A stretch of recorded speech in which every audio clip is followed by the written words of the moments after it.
starting the second part of the one session. We will give the floor to Adam Elsheikhi from the ILO. He will be delivering the presentation, which name is The Future of Work in a Changing Natural Environment.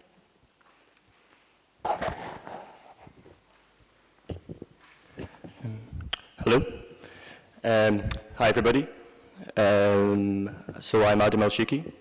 I work for the research department at the ILO, and today I'll be presenting three of the papers we've been working on over the past 2-3 years. I am from Scotland, so I will try my best to be as clear as possible. Brilliant. Okay, so we're going to go for a slightly different theme in my presentation. I know primarily we've been discussing the impact of technology, but I'll be looking at the environment. So, the presentation will commence as follows. We will start by defining the future of work, this very popular term, across 5 dimensions or outcomes, and also highlight core drivers of the future of work that are not necessarily independent of one another. Then I'll touch on the ILO's mandate, and the traditional mandate, and maybe the need for updating it, given the forces of change. And I will move on to discuss 2 global reports that my unit worked on the last 2 years. The first being the World Employment Social Outlook, and the second being Working on a Warmer Planet, the effects of heat stress on productivity and decent work.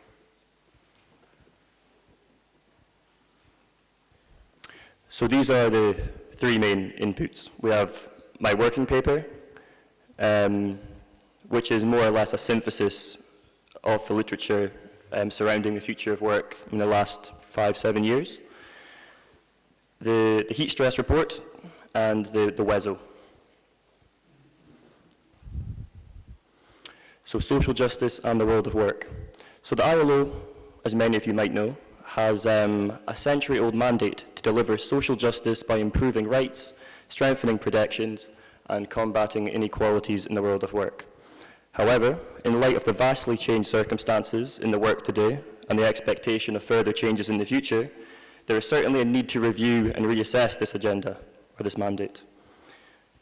A mandate to achieve the 2030 Agenda for Sustainable Development adds urgency and opportunity to ILO's tasks, and underscores the critical role of environmental sustainability in creating decent work and an inclusive global economy. So, moving to the working paper. So, the 4 core drivers I would like to touch on are, of course, technology, which is not limited to, but involves advancements in robotics, artificial intelligence, genetics, and new business models, such as we see with the shared platform or gig economy. And we also have demographics, which involves an aging population, increased economic dependency ratios, and migration, the movement of people, and globalization, which of course is not a new term, but we're expecting further intensification of the interlinkages across countries. And the final piece of the pie is the environment that I will focus on today, which is, environmental degradation, climate change. And we define the future of work in these 5 dimensions, which are the number of jobs, which mostly pertains to job creation, job destruction, job quality, the sustainability of social protection systems in light of these drivers of change, wage and income inequalities, social dialogue, and industrial relations.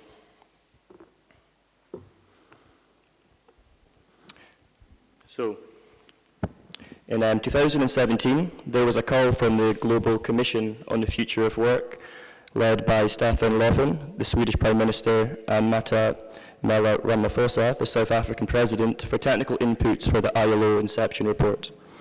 The Inception Report is part of the ILO's Future of Work Centenary Initiative, which aims to identify the profound challenges that lie ahead and how the ILO and its member states can best meet them and develop the future we want as we enter our 2nd century. As part of this initiative, the Future of Work literature review was developed and systematically reviewed literature pertaining to the future of work. As we can see, the existing literature covers a wide range of topics, most of which focus on technological innovations and inequality. However, fewer studies look at the impact of environmental changes and demographics, which may very well have a longer lasting and more significant impact on the future of work.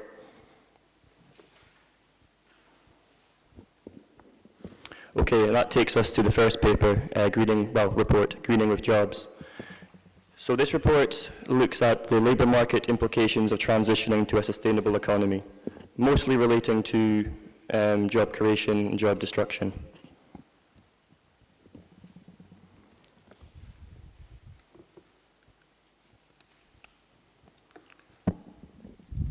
Okay, to quickly summarize this report, environmental unsustainability is a fact, and it negatively affects the world of work. For the world of work and social justice to be realized and to be put in a good state, a transition to sustainability is urgent. It will bring job creation, destruction, and reallocation. The transition requires complementary policies to make it just, which is in line with the ILO guidelines for environmentally sustainable economies and societies for all.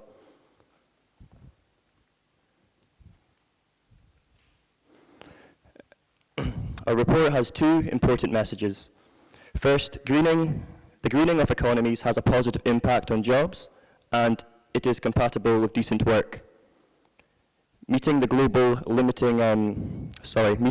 of limiting global warming to 2 degrees Celsius creates jobs, as does a circular economy.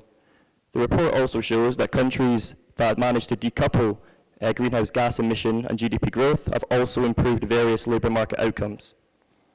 My second message for today is that the green transition has implications for social policy. For example, it generates demand for new skills, be it in renewable energy, waste management, organic agriculture. And of course, workers that lose out and lose their employment need income support. They need unemployment benefits, unemployment assistance, and other forms of social protection.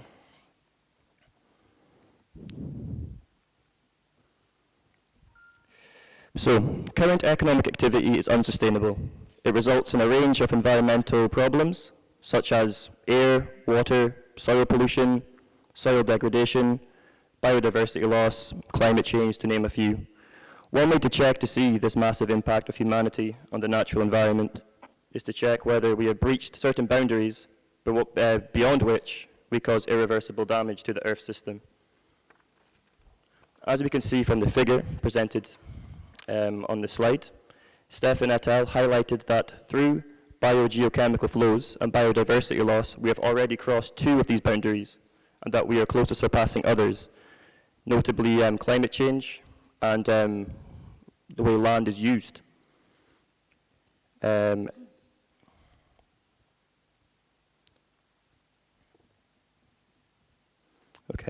An important question is then, is there any relationship between the world of work and environmental sustainability? Well, the answer is yes, because a significant proportion of jobs depend on scarce and finite natural resources, and economic activity and jobs also depend on ecosystems, to quite a degree, as we'll see in the next slide. So, overall around the world, 1.2 billion jobs depend on ecosystem services. That is 40% of the world's employed population. These jobs are mostly concentrated in agriculture, fisheries, forestry, but they're also in pharmaceuticals, water purification, food and beverage, as well as tourism. And they represent 59% of jobs in Africa, 17% of jobs in the Americas, 47% in Asia and the Pacific, 16% in Europe, and 15% in the Middle East. Environmental degradation limits the provision of these services, affecting these jobs directly. At the sectoral level, construction, manufacturing, and the production of electricity by renewable energy sources lead to job creation. In contrast, job destruction is concentrated in industries that rely on fossil fuels, such as petroleum refinery and extraction, the production of electricity and coal mining. For all the importance of a transition to sustainability, the transition ought to be just as well, as I keep on emphasizing. Measures to advance sustainability should be complemented with measures to help workers and communities who lose out.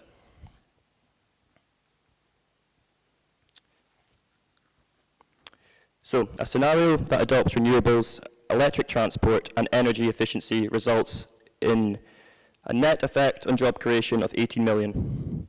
Job destruction will of course take place as a direct demand for fossil fuel-based energy decreases and as indirect demand for the input for this energy source also falls.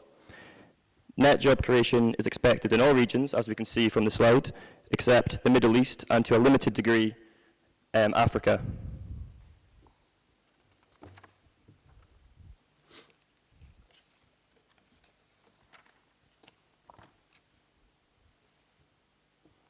The reason why social protection is so important is that the transition to a green economy, whether through adaptation or mitigation efforts, come with negative impacts to some workers.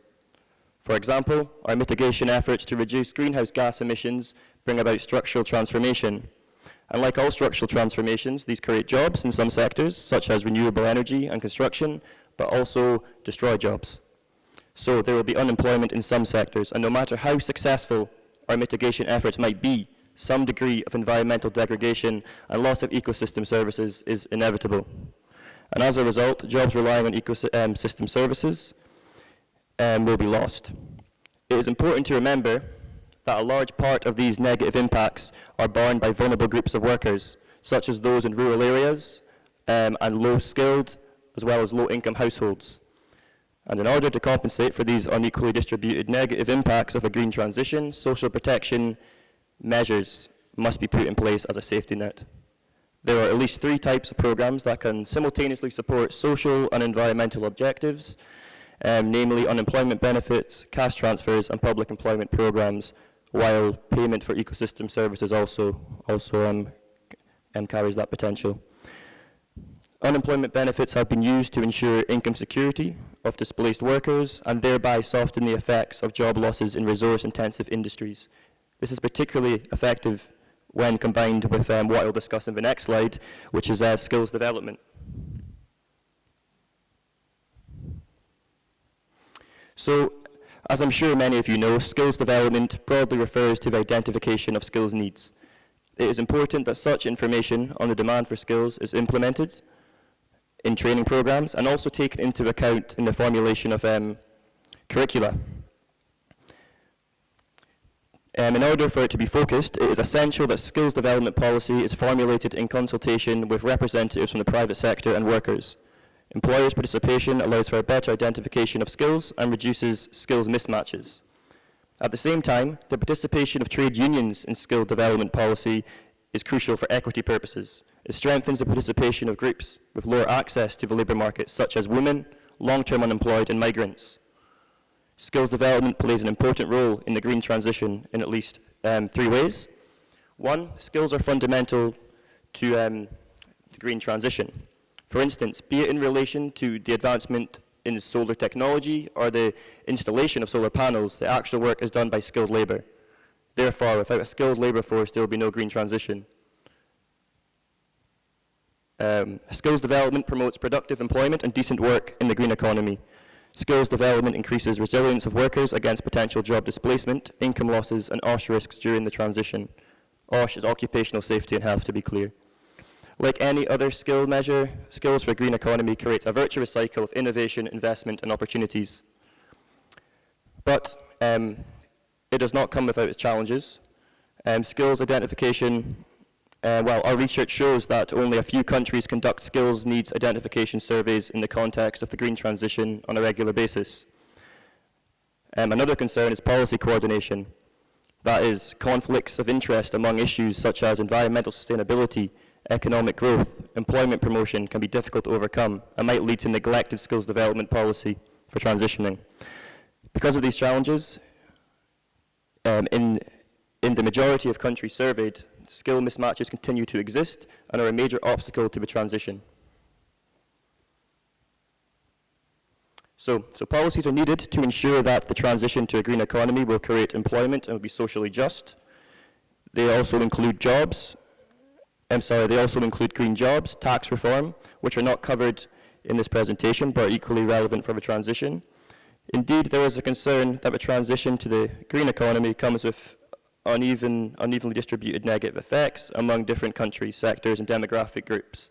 Policy interventions are needed and required to counteract these uneven distributional effects. In our report, we analysed 4 policy measures: legal instruments, social protection, skills development, and the role of social dialogue. So that brings us to the next report I would like to discuss. This one was released quite recently during the summer, on the 1st of July. So we got the timing very right. So this report looks at the impact of heat stress on labour productivity and decent work.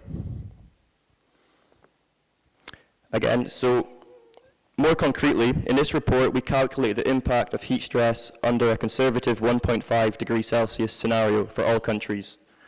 For those of you that might not be familiar with the 1.5 degrees Celsius scenario, it is an IPCC projection that estimates that global average temperature will increase by 1.5 degrees Celsius by the end of the century as compared to pre-industrial times.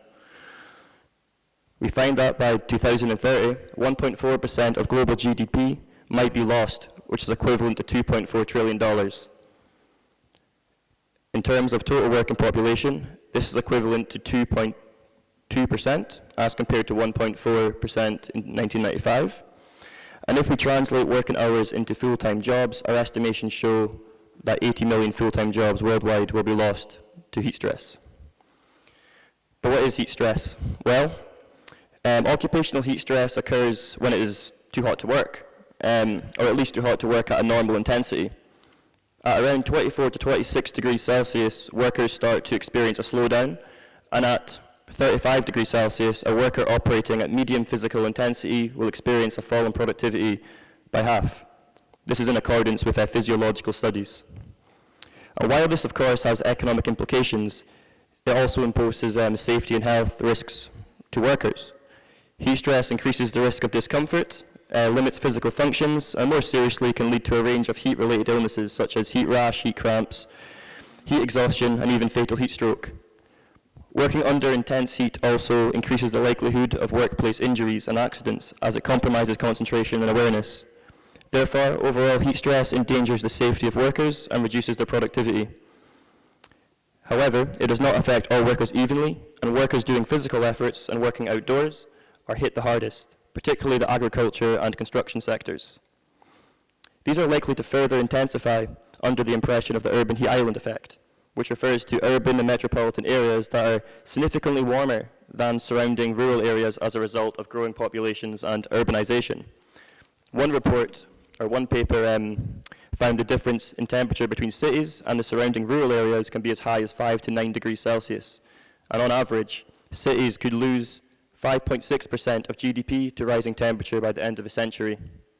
Clearly, the heat island effect will intensify the OSH and economic risks associated with heat stress, and climate change is likely to amplify these effects, since it will increase the frequency and intensity of extreme weather, including heat waves. Such challenges hold the potential to reverse the progress towards decent work and social justice unless action is taken.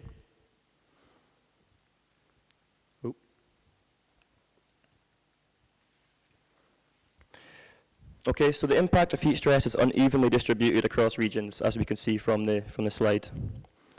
It will affect, in particular, regions such as Southern Asia, Southeast Asia, and Western Africa the most, and workers in sectors such as agriculture and construction.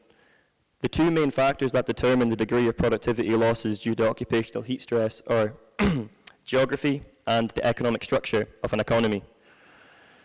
Regions that are situated in hot areas of the world, such as the tropics and our subtropics, are particularly vulnerable to heat stress due to their heat exposure, and the economic structure of an economy is also important. Those with large agricultural or construction employment are most affected, providing they're in a geographically area within the subtropics or tropics typically.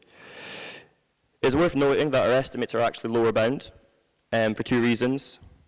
One, we assume all work is carried out under the shade, and two, because we use the conservative 1.5 degree climate projection.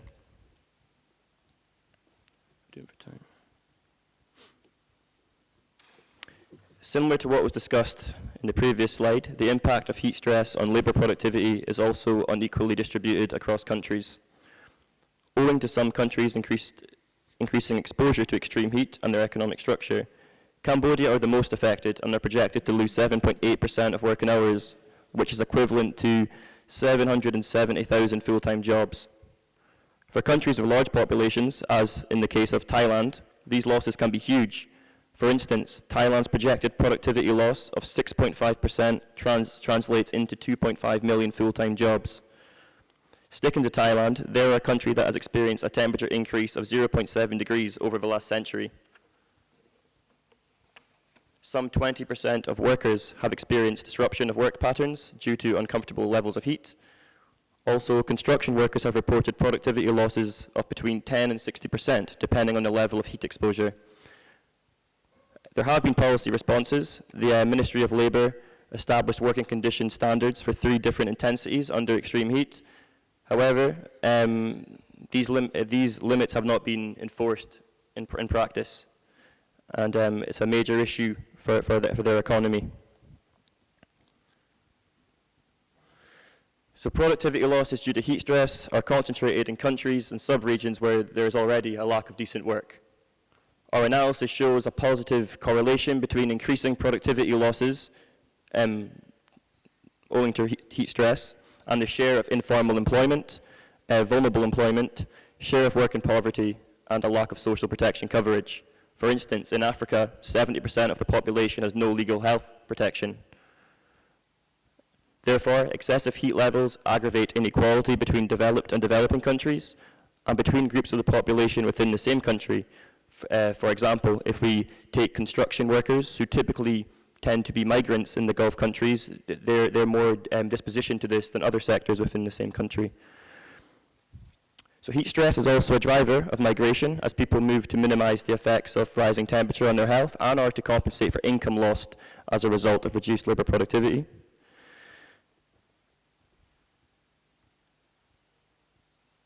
Okay, addressing these challenges and ensuring a path to decent work requires a mixture of proactive employment policies and appropriate climate change adaptation measures. The ILO's guidelines for a just transition provides practical direction for governments, employers, and workers' organizations to follow, including specific guidance on how to design, implement, and monitor policies and measures that address the labour market implications of climate change in accordance with national circumstances. At the same time, international labour standards provide a useful tool for the management of heat stress risks and can help facilitate adaptation efforts. Governments play an important role in creating a regulatory environment that facilitates behavioural change among employers and individual workers, and also guides the development of measures to tackle heat stress at the workplace. For example, social protection schemes imposed technical standards for buildings.